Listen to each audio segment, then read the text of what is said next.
Guys, it's Allie with Allie Answers. I hope that you're having a fantastic day. If this is your first time watching one of my videos, then welcome. And if you've been here before, thank you. Thank you for coming back. Thank you for subscribing, giving me a thumbs up, or commenting down below, because all of those things help more people see these videos.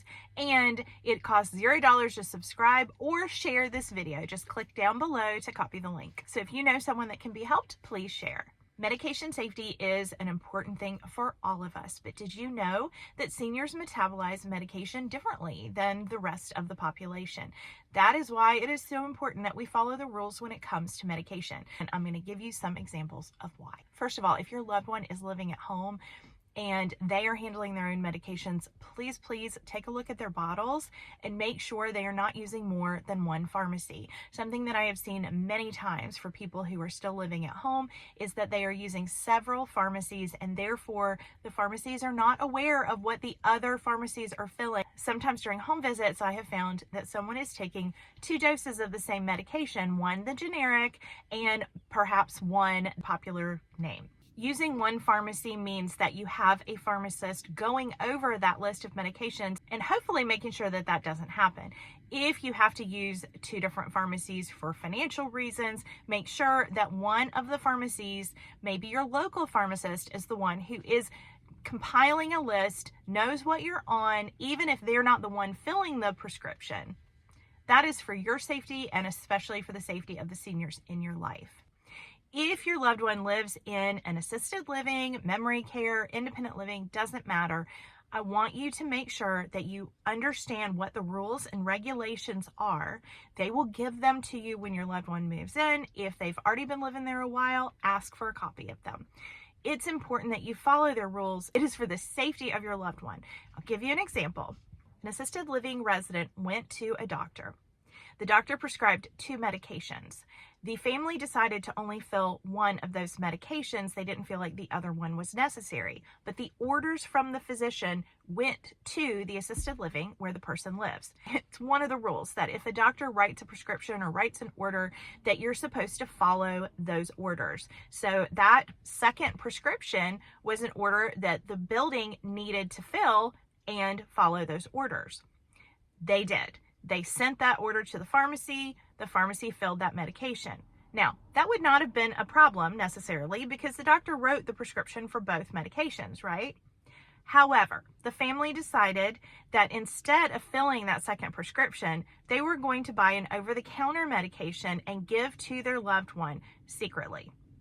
In other words, the building did not know that the person was taking that second medication. So the reason that they have these rules is that a doctor has written the prescription or the orders for what the person's supposed to take, and the building is giving it as the doctor ordered. That's a safety thing, right? So then if you have this other party coming in and giving something that's not on the list and neither one knows, guess what can happen?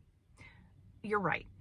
The person ended up getting double medicated because what the family bought over the counter and what the pharmacy sent was actually the same item.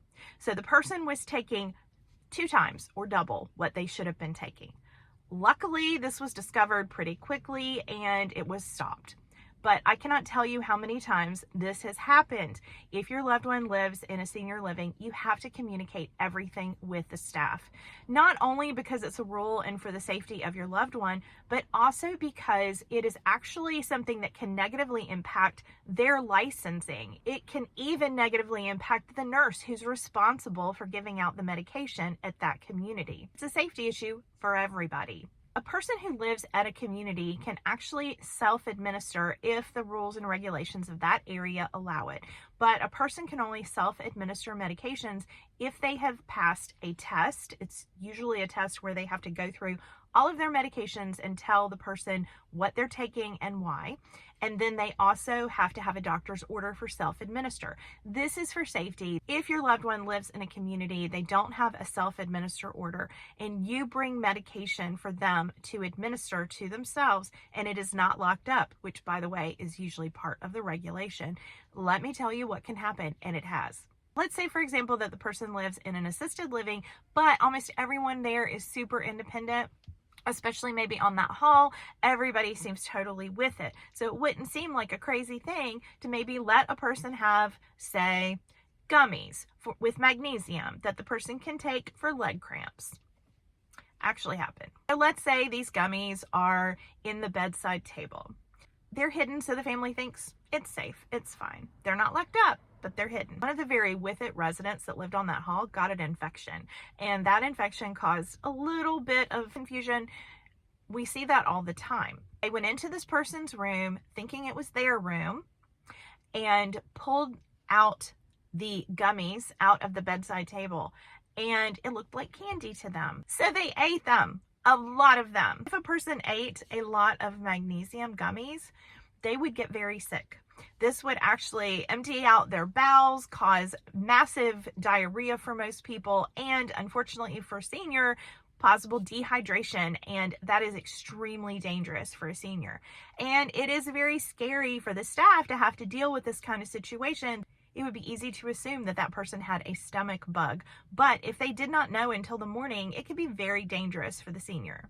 Even if that medication was acetaminophen and you think no one's going to accidentally take too much acetaminophen, anyone can get confused and go into the room and take that over-the-counter medication that's hidden, and you think it's hidden really well, but if the person hides their things in the same area and they're looking for their chocolate and they accidentally come across something else, they could get distracted and they could take that medication. So one of the reasons that self-administer orders usually include the requirement that a lockbox be kept, the rules and regulations are there to keep your loved one and everyone else safe.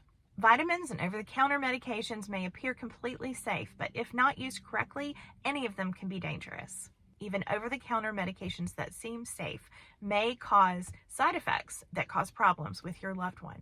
They may counteract with the medications that they're already taking, or they may cause high blood pressure and cause issues that they don't need to be having. So make sure that you are communicating well with the staff if your loved one lives in a community. Thank you for spending time with me today. I appreciate it, and I look forward to talking to you next time. Bye.